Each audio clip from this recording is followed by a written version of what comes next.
Our story. Part 9, the first Sunday. After a short flashback, it is time to get back to Salt Lake City. By then, our Tuesday night Bible study had completely outgrown our house. God was bringing people. The living room was full. The house was full. And it was becoming clear that if we were going to keep moving forward, we needed a bigger place. It was finally time to start Sunday morning services. We had moved from Sacramento to Salt Lake City.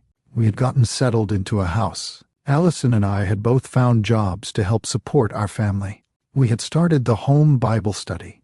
We had put the word out that a new Calvary Chapel was beginning in Salt Lake City. Now we needed a building. So we began looking all over the city and asking the Lord, "Where do you want us?"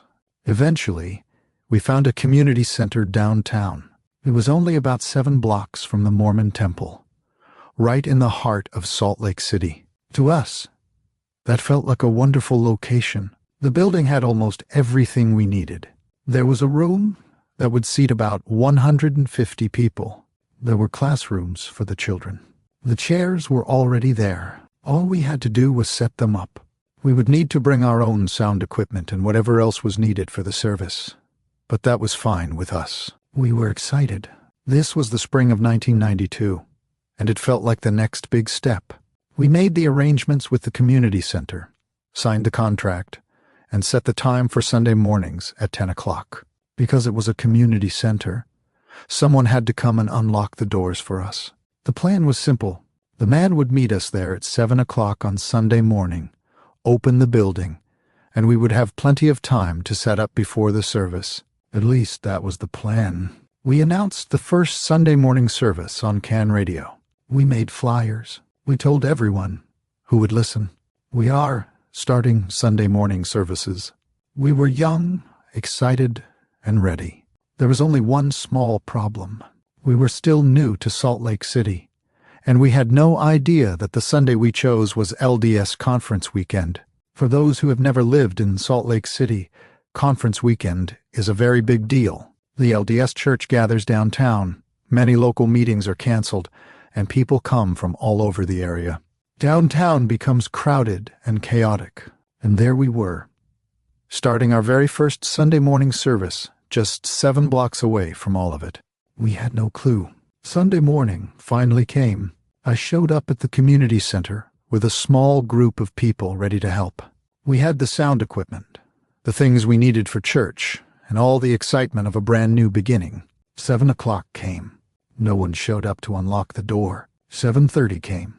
Still no one. I made a phone call. No answer. 8 o'clock came. I called again. No answer. By 9 o'clock, I was starting to panic. The service was supposed to begin at 10, and people were already starting to arrive. There we were, standing outside the building with equipment, volunteers, and visitors beginning to show up, but no way to get inside. That is when I told Allison, "We have one choice. We are going to have to move this to our house." Now let me just say, we were not prepared for that. We had not planned to have a full Sunday morning church service in our house that day. Allison had not prepared the house for a crowd of people to come over. We had announced a building. We had told people where to go. This was supposed to be our first official Sunday morning service, but the door was locked. So Allison jumped in the car and raced home to straighten things up as quickly as she could. Meanwhile, we began telling people, "We are moving the service to our house." From about 9 o'clock until 10:30, people started making their way over. I am sure some people came, saw the confusion, and thought, "These people do not know what they are doing." And to be honest, they were not completely wrong. Some of them probably never came back, but others did come. Before long, our house was full again.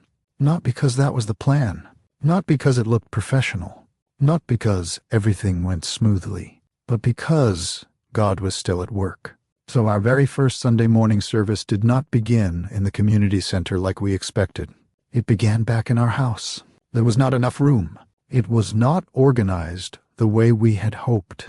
It was not the grand beginning I had pictured in my mind, but we opened the Bible, worshipped the Lord, and began The next Sunday, believe me, I made sure someone was there to unlock the door. And that next week, we finally began meeting in the community center. God began to bless it. People came. Lives began to change. We were learning how to minister in Salt Lake City, 1 week at a time. I was a very young pastor, and I made a lot of mistakes. For years, when people asked me how to start a church, I would tell them, I can probably tell you more about how not to start a church. And that was true. I did plenty of things wrong, but I also did some things right. We opened the Bible. We loved the people. We tried to follow Jesus. And even when our plans fell apart, God kept building his church.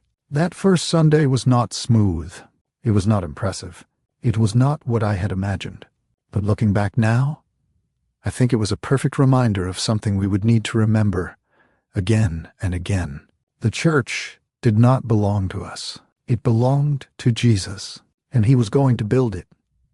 Even when we were standing outside a locked building, wondering what to do next,